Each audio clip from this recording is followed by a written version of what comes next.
Hi guys, welcome to vlog with Mahi home. இன்றைக்கி spring onion வச்சு, அதாவது வெங்காயத்தாள் வச்சு ஒரு பொரியல் தான் செய்து காமிக்க போகிறேன். வெங்காயத்தாள் அதுக்காக இதே மாதிரி குட்டி குட்டியாக கட் பண்ணி எடுத்துக்க போகிறேன். எவ்வளோ குட்டியாக உங்களால் கட் பண்ணிக்க முடியுமோ அவ்வளோ குட்டியாக கட் பண்ணிக்கோங்க.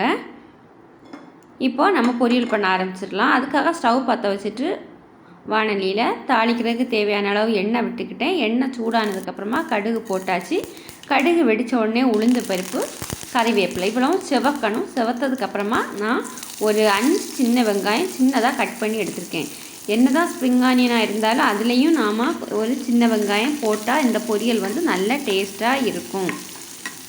இது மீடியம் ஃப்ளேமில் வச்சு ஒரு 2 நிமிஷம் வதக்கினதுக்கப்புறம் கொஞ்சம் கலர் சேஞ்ச் ஆனதுக்கப்புறம் நம்ம கட் பண்ணி வச்சுருக்கக்கூடிய ஸ்ப்ரிங் ஆனியனை போட்டுக்கலாம். போட்டுட்டு மீடியம் ஃப்ளேமில் வச்சு நல்லாவே வதக்கிக்கணும். ஒரு 2 நிமிஷம் நாம் இதை வதக்கிக்கணும். மீடியம் ஃப்ளேமில் வச்சு வதக்கிக்கோங்க, அப்போ தான் நல்லா இருக்கும். ஹை ஃப்ளேமில் வச்சு வதக்கினா நல்லா இருக்காது. அதே மாதிரி என்னோடய வீடியோவை இப்போ தான் நீங்கள் ஃபஸ்ட் டைம் பார்க்குறீங்கன்னா சப்ஸ்கிரைப் பண்ணிவிட்டு பாருங்கள். ஆளுங்கிற பெல் பட்டனை கிளிக் பண்ணுங்கள். இப்போது காரத்துக்கு ஏற்ற மாதிரி ரெட் சில்லி பவுடர், கொஞ்சம் மஞ்சள் தூள் போட்டு அதையும் வதக்கிக்கலாம். வதங்கினதுக்கப்புறமா நான் ஒரு 3 டேபிள் ஸ்பூன் அளவுக்கு தேங்காய் எடுத்துக்கிட்டேன். அதையும் போட்டுக்கலாம். போட்டு இதையும் நல்லாவே மிக்ஸ் பண்ணிக்கணும். ஃப்ரெண்ட்ஸ், இந்த வீடியோ பிடிச்சிருந்தாச்சுன்னா லைக் பண்ணுங்கள், ஷேர் பண்ணுங்கள், சப்ஸ்கிரைப் பண்ணுங்கள். இப்போ பாருங்கள் வதங்கியாச்சு. இப்போ இதை தண்ணி எதுவும் சேர்க்க தேவையில்லை.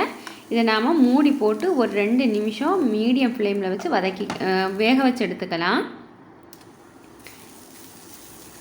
மறுபடியும் அதை எடுத்து கிளறிக்கணும். நாம் இது தண்ணி சேர்க்கல இல்லை, அதனால் இடையிடையே கிளறி மூடி போட்டு வெந்திருக்கான்னு செக் பண்ணி உப்பு காரம் எல்லாம் இருக்கான்னு பார்த்துட்டு மறுபடியும் வேக வச்சு எடுத்துக்கலாம். இது ரொம்பவே ஈஸி. 5 நிமிஷத்தில் இந்த ஸ்ப்ரிங் ஆனியன் பொரியல் ரெடி ஆகிடும். சுவையான வெங்காயத்தாள் பொரியல் ரெடி ஆகிடுச்சு. வீடியோ பிடிச்சிருந்துச்சுன்னா லைக் பண்ணுங்கள். நீங்களும் செய்து பார்த்துட்டு எனக்கு கமெண்டில் சொல்லுங்கள். தேங்க்யூ.